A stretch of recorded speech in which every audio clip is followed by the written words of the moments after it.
நீங்கள் பார்த்துக் கொண்டிருப்பது உங்கள் விஜய்.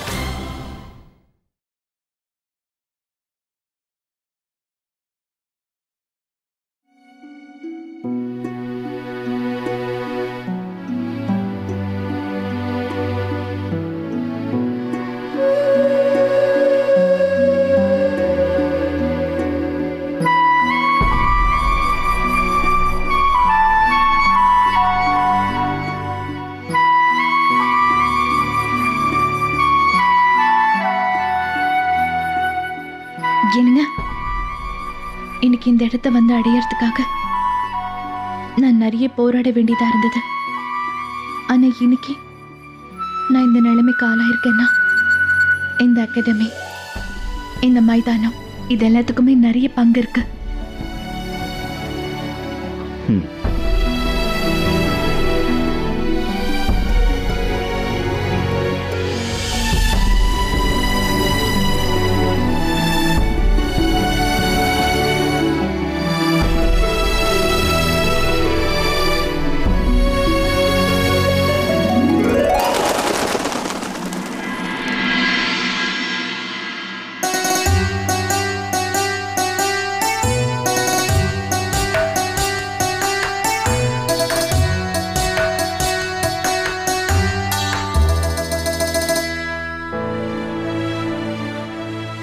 சவிதா, இங்க பாரு, அந்த ஹைதராபாத்ல இருந்து வர்ற ட்ரெயின் இந்நேரம் வந்திருக்குல்ல? மறுபடியும் அதே கேள்வியா? அப்பா, நீங்க அவசரப்படுறதுனால ட்ரெயினுக்கு ரக்கம் முடிச்சிருமா என்ன? அது பறந்து வர முடியுமா? அப்பா, இன்னும் நிறைய டைம் இருக்கு. அண்ணி வந்துருவாங்க. சவிதாக்கா, நம்ம அப்பாவுக்கு என்ன மாதிரி பொறுமையே இல்லை. நானும் ஒரு 25 நிமிஷமா வாட்சை பார்த்துக்கிட்டே தான் இருக்கேன். இன்னைக்கு டைம் சீக்கிரமே நகர மாட்டுது. ரொம்ப பொறுமையா போயிட்டு இருக்கு. டேய் கண்ணா, உங்க பெரியமாவை போலீஸ் ஆஃபீஸரா பார்க்கறதுக்கு உனக்கு ரொம்ப ஆசையா இருக்குல்ல? கண்ணனோட முகத்துல இப்பவே சந்தோஷம் வந்துருச்சு. போய் பார்த்துட்டு வரேன்.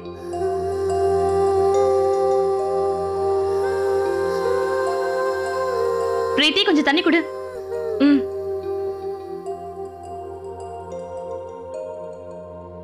பிரீத்தி, நீ கொஞ்சம் இந்த அல்வாவை கலரி விட்டுக்கிட்டே இருக்கியா? சீக்கிரம், அதுக்குள்ள நான் காய செஞ்சிடுறேன். சரிந்தா, விடுங்க. கை விடாம கலர்னா சீக்கிரம் சக்கரையும் போட்டுரு. சூடாயிடுச்சு. இங்க பாரு, அந்த மசாலா டப்பா விடு. என்னங்கக்கா?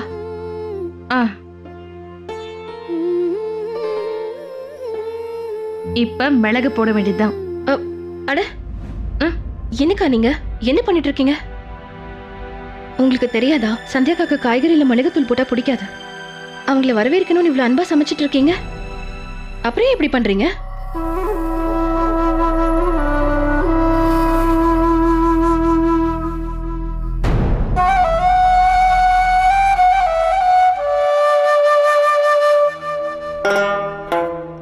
ஏய் சவிதா, நான் சொல்றத கொஞ்சம் கேக்குறியா? இன்னைக்கு எங்களோட அக்கா வராங்கன்னு நாங்க 2 பேரும் சேர்ந்து நல்ல நல்ல சமையலா செஞ்சுக்கிட்டு இருக்கோம். வீடு முழுக்க அலங்காரம் பண்ணிருக்கோம். நீ ஏதாவது ஐடியா கொடுக்கலாம்ல? உனக்கு புது ஐடியா ஏதாவது தோணுச்சுன்னா சொல்ல. இந்த மாதிரி விஷயங்கள்ல நீ தான் திறமைசாலியாச்சே, யோசிச்சு சொல்ல. ஆமா நீ ஐடியாலாம் இருக்கு. ஒரு வேலை பண்ணுங்க, அவங்களுக்கு கொடுக்க ஒரு நல்ல கிஃப்டா வாங்கி கொடுங்க. அவங்க ரொம்ப சந்தோஷப்படுவாங்க. ஆமா. ச்சே, இப்போ ரொம்ப gift தேவை. இன்னும் ரயில் வண்டியே வரல. இவ இப்படிதான் சொல்லுவான்னு எனக்கு தெரியும். கரெக்டா சொன்ன சவிதா. ஏன்னா இதே மாதிரி கொஞ்ச நாளைக்கு முன்னாடி நீங்க பார்லர் திறந்திருந்தியே, அப்போ நாங்க எல்லாருமே உனக்கு gift கொடுத்தோம்ல. புது கடை, 1 லட்சம் ரூபாய்க்கு மேல வர சம்பாதிப்பேன்னு சொன்ன. அது சரி, gift கொடுக்கறது என்ன அவ்வளவு நல்லாவா இருக்கும்னு சொல்லு. அக்கா, நல்லதா இருக்கும்.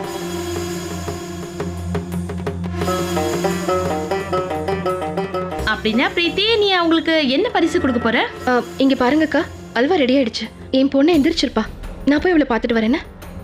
சரி. ஆனா கொளுத்தி போடுறதுக்கு முன்னாடி இங்கிருந்து போயிட்டான்.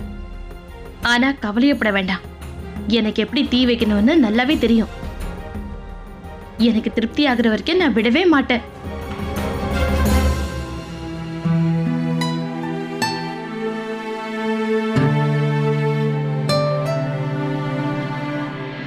டேய் கண்ணா, உன் பெரியம்மா வந்த உடனே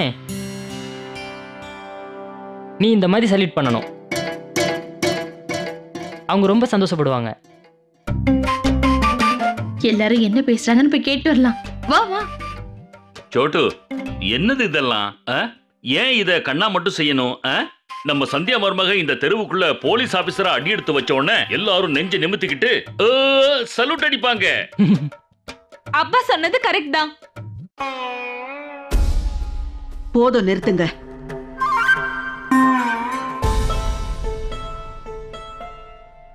என்னாச்சு சரோஜா? ஆண்டவா ராமா, உங்களுக்கு என்ன பைத்தியம் பிடிச்சிருக்கா? தலையில இருக்கிற எல்லா முடியும் நரைச்சாச்சு. அதுக்கு சாயம் பூசி பூசியே களைச்சு போயிட்டீங்க. ஆனா செய்யறதெல்லாம் பாரு, 5 வயசு குழந்தை கூட அப்படி எல்லாம் செய்யாது. அம்மா ஏன் இந்த சந்தோஷமான நேரத்துல இவ்ளோ கோவமா இருக்காங்க? சரோஜா, நான் என்ன அப்படி குழந்தை மாதிரி நடந்துக்கிறேன்? நான் என்னமோ நீ கொண்டு வந்த தட்டுல இருந்து லட்டு எடுத்துக்கிட்ட மாதிரி சொல்ற. இவர் என்னன்னு சொல்றது? ஒரு மாமனார இருந்துகிட்டு மருமகளுக்கு சலாம் போடுவீங்களா? இது குழந்தைத்தனமா இல்லாம வேற எப்படி இருக்கான்? அட சரோஜா, இதெல்லாம் ஒண்ணும் குழந்தைத்தனம் இல்ல. இது அன்பு, பெருமை. நம்ம சந்தியா மருமக அவ்வளவு பெரிய போலீஸ் ஆபீசரா ஆயிட்டு வர்றா. நம்ம குடும்பத்துக்கு இது என்ன சின்ன விஷயமா என்ன? அம்மா, அப்பா சொல்றது கரெக்ட் தான். சரோஜா, ஐபிஎஸ் ஆபீசர் சாதாரண விஷயம் இல்ல. அட சரோஜா, அங்க பாரு, நம்ம கண்ணாவும் சல்யூட் அடிக்கிறான். அட அங்க பாருங்களேன். அங்க பாத்தீங்களா? ஐயோ ஐயோ, என்னோட சிங்க குட்டி எவ்வளவு அழகா பண்றான். இதே மாதிரி சல்யூட் அடிச்சு உன்னோட பெரியம்மா மனசையும் ஜெயிச்சிரு என்ன? கலக்கிட்டப்பா. ஜெய் ஹிந்த். சபாஷ். ஆண்டவா ராமா, எல்லாருமா சேர்ந்துக்கிட்டு என் கண்ணனுக்கு என்னென்னமோ சொல்லி கொடுத்துட்டு இருக்கீங்க. அது பத்தாதுன்னு சிரிப்பு வேறையா? அம்மா என்னென்னமோ சொல்லி கொடுத்துட்டு இருக்குமா? ஐயோ அம்மா, நான் ஒரு படத்துல பார்த்தேன், அதுல அவங்க. ஆமா, இப்ப ரொம்ப முக்கியம். உனக்கு வேற ஏதாவது வேலை வெட்டி இருந்தா போய் பாரு. இந்த மீனாட்சி, எல்லாருக்கும் பிரசாதம் கொடு. என்னோட கண்ணை ஒண்ணும் இதெல்லாம் செய்ய வேண்டிய அவசியம் இல்ல. நீ வாடா செல்லம். அவ போலீஸ் ஆபீசரா இருக்கலாம், அதெல்லாம் இந்த வீட்டு வாசலுக்கு வெளியே தான். ஆனா அவ இந்த வீட்டுக்குள்ள என் கண்ணனோட பெரியம்மா தான், என்னோட மருமக. நீ வாடா செல்லம், போலாம். நான் உனக்கு பிரசாதம் தரேன், சரியா? வா, நீ வாப்பா. அவங்க என்னோட அக்கா, நானும் அதெல்லாம் செய்ய வேண்டிய எந்த அவசியமும் இல்ல. இப்பதான் புரியுது. அம்மாவை பொறுத்த வரைக்கும் போலீஸ் ஆபீசர் ஆன பிறகு அண்ணி மாறி இருப்பாங்கன்னு பயப்படுறாங்க.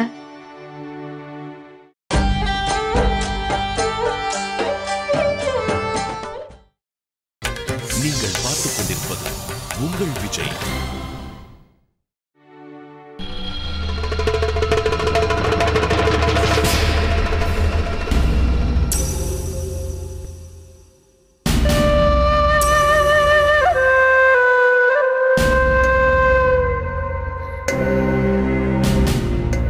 மோகன், ஏன் இங்க தனியா உட்கார்ந்துட்டு இருக்கீங்க?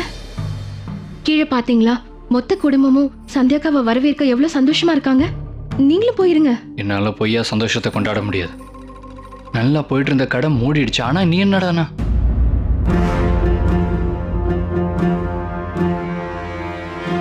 மோகன், எனக்கு தெரியும் நம்ம கடைய மூடிட்டாங்க. ஆனா மோகன், நம்ம குடும்பத்துக்கே இது ரொம்ப சந்தோஷமான நாள். மோகன், 11 மாசம் கஷ்டப்பட்டு அந்த ட்ரைனிங்கை முடிச்சிட்டு இன்னைக்கு தான் திரும்ப வீட்டுக்கு வராங்க. அவங்க கனவு இன்னைக்கு நினைவாயிருக்கு. மோகன், இன்னைக்கு நம்ம குடும்பமே ரொம்ப சந்தோஷமா இருக்கு. நம்மளும் அந்த சந்தோஷத்துல கலந்துக்கிறது தானே நல்லது. நம்ம எல்லாருமே சேர்ந்து ஒத்துமையா தானே இருக்கணும். நம்மளும் இந்த குடும்பத்துல ஒருத்தர் தானே. மோகன், மீனாட்சி அக்கா என்கிட்ட சொன்னாங்க சந்தியாக்காக்கு ஏதாவது கிஃப்ட் கொடுக்கணுமா. அதனால நான் என்ன யோசிச்சேன்னா, நம்மளும் ஏதாவது. ஆமா பிரீத்தி, அதை பத்தி நான் யோசிக்கவே இல்லை. சந்தியா அண்ணி ஐபிஎஸ் ஆஃபீஸர் ஆயிட்டு வராங்க, கிஃப்ட் கொடுத்து தான் ஆகணும். ஆனால் இப்போ பார்லரும் இல்லை, வேலையும் இல்லை. பரவாயில்ல, நீ கவலைப்படாத. என்கிட்ட ஒரு வழி இருக்கு. நீ ஒரு வேலை பண்ணு, என்னை கொண்டு போய் வித்துரு. உன்னோட பெரிய அக்காக்கு இல்ல உனக்கு பிடிச்ச மாதிரி ஒரு அழகான கிஃப்டா வாங்கிக்கோ. மோகன், என்ன இப்படிலாம் பேசிட்டு இருக்கீங்க? வேற எப்படி பேச சொல்ற? பார்லர் முடியாச்சு, என் வேலையும் போயிடுச்சு, சம்பாதிக்கிறதுக்கு வக்கே இல்லை. ஆனா நீ கிஃப்ட் வாங்கி கொடுக்கலாங்கிற. உங்ககிட்ட பேசுறதே பெஸ்ட்.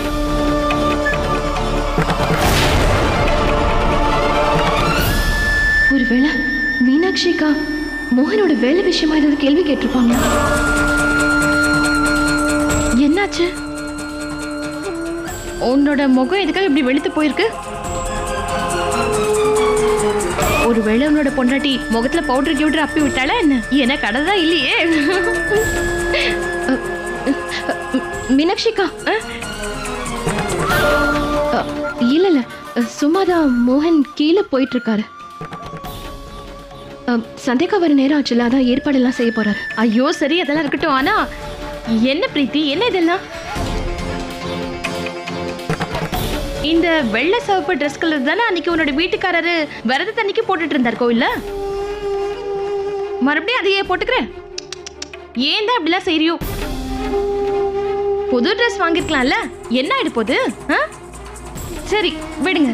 அப்புறம் உன்னோட ஃப்ரெண்ட் இருக்காங்கல்ல, அதான் நம்மளோட அக்கா சந்தியாக்கா இருக்காங்கல்ல, அவங்களுக்காக நீ ஏதாவது கிஃப்ட் வாங்கிருக்கியா இல்லையா? இல்ல நான் என்ன வாங்கிருக்கேன் தெரியுமா? எங்க பாருங்க. சாரி பார்க்க நல்லா இருக்குல்ல? இதோட விலை என்ன தெரியுமா? முழுசா 4280 ரூபாய். இதே வெளியில இருக்க ஏசி கடையில போய் பாத்தீங்கன்னு வச்சுக்கோங்க, இதோட விலை எப்படி டபுளா தான் சொல்லுவாங்க. சரி அதை விடுங்க. நீ என்ன தரப்போற பிரீத்தி?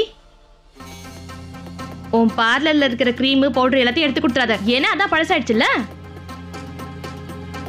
பாவம் 11 மாசம் கழிச்சு வராங்க.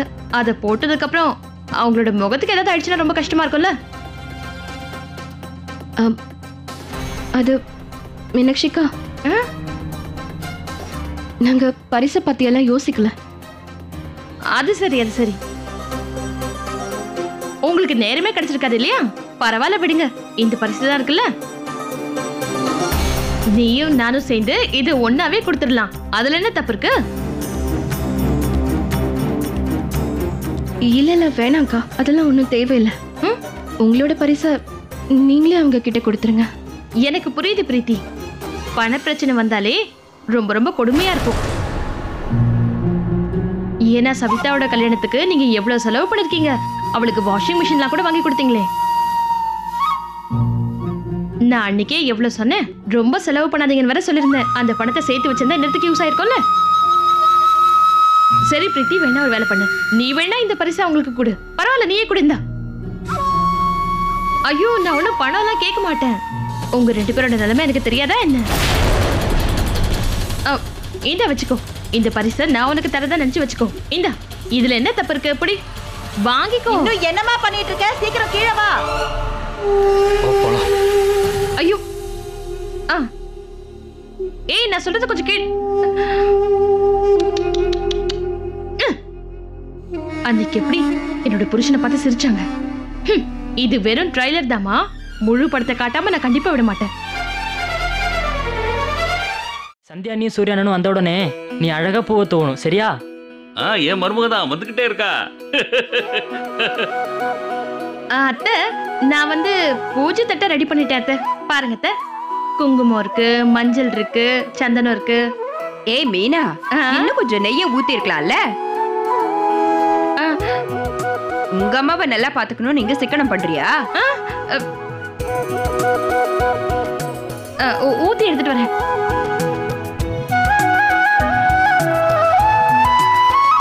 கட்டு கட்டு கட்டு கட்டு, நல்லா ஸ்ட்ராங்கா கட்டு.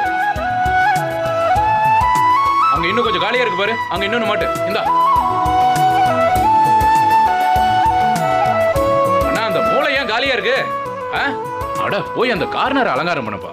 போ, நீ போய் அங்க மாட்டி விடு. அழகா இருக்கணும். ஒரு கார்னர் கூட இருட்டா இருக்க கூடாது, பாத்துக்க. பாக்க அப்படியே பல பலன்னு இருக்கணும். போ போ போ. நம்ம அண்ணி IPS ஆபீசர் வராங்கப்பா. என்னடா வாங்கப்பா, கலக்குற வாங்க. விக்ரம்? என்னமா அலங்காரம் பண்ணிருக்க, அட்டகாசமா இருக்குடா. அட என்ன பண்ணீங்க? இத நான் மட்டுமா செஞ்சேன், நம்ம தெருவுல இருக்கிற எல்லா அன்பானவங்களும் சேர்ந்து செஞ்சிருக்காங்க. அதுவும் கரெக்ட் தான், உங்க எல்லாரோட பங்கு இருக்குப்பா. ரொம்ப நன்றி நண்பர்களே. என்னங்க உங்களுக்கு கிடைச்சிருக்க பாராட்ட நீங்க ஏன் மத்தவங்களோட பங்கு போட்டுக்கிறீங்க? எப்ப பார்த்தாலும் இத பத்தியே பேசிக்கிட்டு இருப்பாரு. நல்லா அழகா அலங்காரம் பண்ணணும்னு. ஏன்னா வரப்போறது என்னோட அக்கா சந்தியா ஐஜிபி ஆச்சு. என்னோட அக்கால நாங்க முழுசா அதுக்காக 10,000 ரூபாய் செலவு பண்ணி இதெல்லாம் பண்ணிருக்கோம். என்னப்பா அது, 10,000 ரூபாயா? இதத்தான் சகோதர பாசம்னு சொல்றது. மீனாட்சி அண்ணியாவது பணத்தை செலவு பண்ணிட்டு சொல்லாம இருக்கிறதா? நடக்கவே நடக்காது. பணம் போனா போயிட்டு போகுது. அந்த ராம சீதை ஜோடியே வரப்போகுது. அதான் இவரு லக்ஷ்மணன் மாறிட்டாரு இல்லையாங்க? நீ சொன்னது கரெக்ட் தான்மா.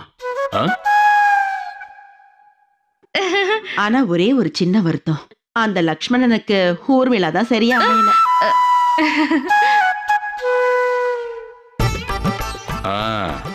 இந்த வீட்டுல ஊர்மிளாவுக்கு பதிலா சூர்பனக வந்து சேர்ந்துட்டா. என்ன உளறிக்கிட்டு இருக்க சரோஜா? நம்ம மீனா மருமக ஊர்மிளாவை விட ஒன்னும் குறைஞ்சவ இல்ல. என்ன தம்பி, எல்லாம் போட்டாச்சா? எப்ப பிரகாஷ் கொஞ்சம் ஆன் பண்ணு. அடேங்கப்பா,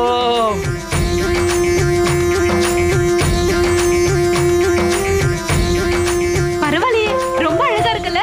ஆமா சவிதா, ரொம்ப ரொம்ப அழகா இருக்கு. நல்லா இருக்குப்பா, ரொம்ப நல்லா இருக்கு. ஐயோ, பயங்கர பளபளன்னு இருக்கு. என் மருமக சந்தியா கல்யாணம் பண்ணிக்கிட்டு வந்தப்ப கூட இவ்வளவு பிரகாசமா இருக்குல்ல. சரோஜா, இன்னைக்கு ஒண்ணும் சந்தியா மருமக வரல, நம்ம பிள்ளையார் கோயில் தெருவோட போலீஸ் அம்மா வராங்க. இனிமே நம்ம தெருவுல எல்லாரும் நிம்மதியா இழுத்து போத்திக்கிட்டு தூங்கலாம் இல்ல? அம்மா, என் அண்ணி சந்தியா ஐபிஎஸ். எத்தனை தடவை தான் உங்களுக்கு சொல்றது? யூனிஃபார்ம் போட்டவங்களோட விஷயமே வேற, சும்மா வெறப்பா இருப்பாங்கல்ல. சரியா சொன்னா?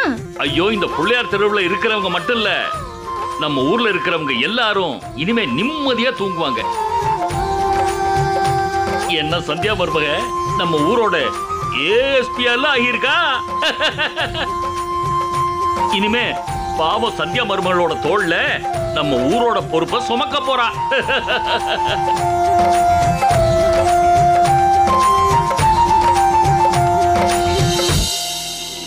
என்னப்பா அது?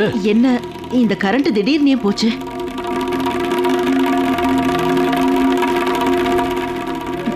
ஏன் கரண்ட் போயிடுச்சு? ஏன் லைட் ஆஃப் ஆச்சு?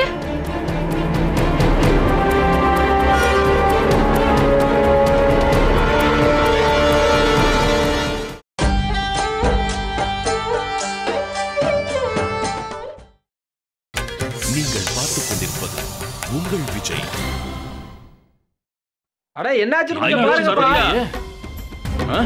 ஏப்பா பிரகாஷ், அங்க கரண்ட் கம்பத்துல எங்கயாவது ஃபியூஸ் போயிருக்கான்னு போய் பாத்துட்டு வா. போப்பா போப்பா, போய் பாத்துட்டு வாப்பா, சீக்கிரமா போயிட்டு வாப்பா. கடவுளே, என்ன இது?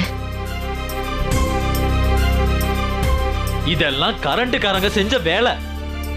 அவங்களுக்கு நம்ம மேல என்னதான் அப்படி கடுப்புன்னு தெரியல. எப்ப பாரு கல்யாணம் விழான்னு ஏதாவது இருந்தா போதும், கரண்ட்டை எப்ப பார்த்தாலும் கட் பண்ணிட்டே இருக்காங்க. என்னது இதெல்லாம்? இந்த கரண்ட்காரங்க ஏன் இப்படி கரண்ட்டை மிச்சம் பண்றாங்களோ? எல்லாரும் கரண்ட்டை பானையில புடிச்சு வச்சுக்கிறாங்க. கரண்ட்டை சிக்கனப்படுத்துறோன்ற பேர்ல நம்மள போட்டு பாடாப்படுத்துறாங்க. திடீர்னு ஏன் கரண்ட்டை கட் பண்ணாங்கன்னு தெரியலையே. என்னப்பா இது? சரி, நீங்க யாரும் கவலைப்படாதீங்க, நான் போய் பார்த்துட்டு வரேன். விக்ரமண்ணா, நீங்க தனியா போனீங்கன்னா எதுவுமே நடக்காது. நானும் உங்க கூட வரேன். அந்த இபி ஆபீஸ்ல அடிக்கடி கரண்ட்டை ஏன் கட் பண்றானுங்கன்னு நானும் வந்து கேக்குறேன். வாங்க போலாம். இங்க பாரு விக்ரம், நானும் வர்றேன். இருங்கண்ணா, நானும் வரேன். ஏன்னா சந்தியா மருமக வரல, வரவேற்கணுமா இல்லையா? நிறைய பேர் போனாதான் வேலை சீக்கிரமா முடியும். வாங்கம்மா வாங்க, எல்லாருமே போலாம் வாங்க. அப்ப நானும் வரேன். அங்க கோஷம் போட எனக்கு தான் நல்லா வரும். வாங்க வாங்க, எல்லாரும் ஒண்ணா போலாம். மோகன், நீ இங்கே இருந்து வீட்டை பாத்துக்க. சரி, நீங்க போங்க. வாங்க வாங்க, எல்லாரும் போலாம். ஆமா, நானும் வரேன். சீக்கிரம் வாங்க. இஷ்டத்துக்கு கரண்ட் இல்லாம இது புடிங்க. நான் போயிட்டு வரேன். போய் வாங்க, வாங்க, வாங்க. ஆமா, ரொம்ப அநியாயமா இருக்கு. அதான் வேலைக்கு ஆகும். நானும் கிழமை கரண்ட் கட் பண்ணிட்டாங்க.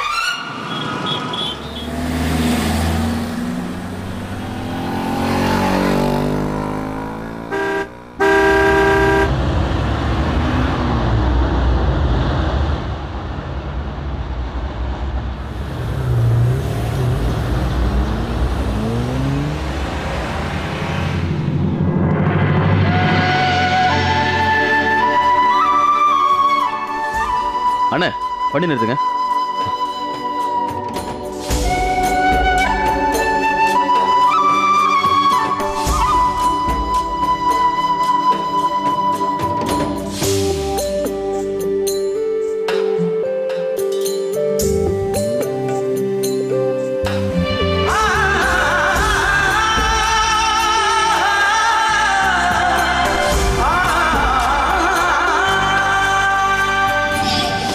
இங்க பாருமா, இந்த மாதிரி சில பேர் இருப்பாங்க. எப்பவும் இன்னொருத்தரோட வாழ்க்கையில விளக்குறது தான் இவங்க வேலை. அவ்வளோதான், முடிஞ்சிருச்சு. படி, நான் வரேன். வணக்கம்.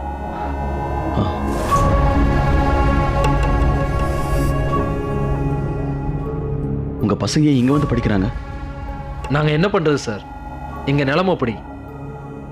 வீட்டுல கரண்ட் இல்லை சார். என்ன கரண்ட் இல்லையா? அதாவது உங்க வீட்டில் இல்லையா இல்ல இந்த ஏரியாவிலே இல்லையா? இல்ல சார், எங்கேயுமே இல்லை.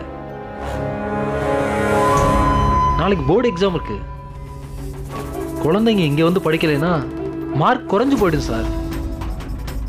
என்னமோ சார், இந்த மின்சார வாரியம் குழந்தைங்களோட பரீட்சை நேரத்தில் கூட ஏன் தான் கரண்ட்டை கட் பண்றாங்களோ? அப்படி செய்யணும்னா பகல்ல செஞ்சிருக்கலாம்ல, ராத்திரியில கட் பண்ணா? பசங்க படிக்கிறதுக்காக இங்க அங்கன்னு ஓடிக்கிட்டு இருக்காங்க சார். பாவம், பசங்க படிக்கிறதுக்காக ரொம்ப கஷ்டப்படுறாங்க சார்.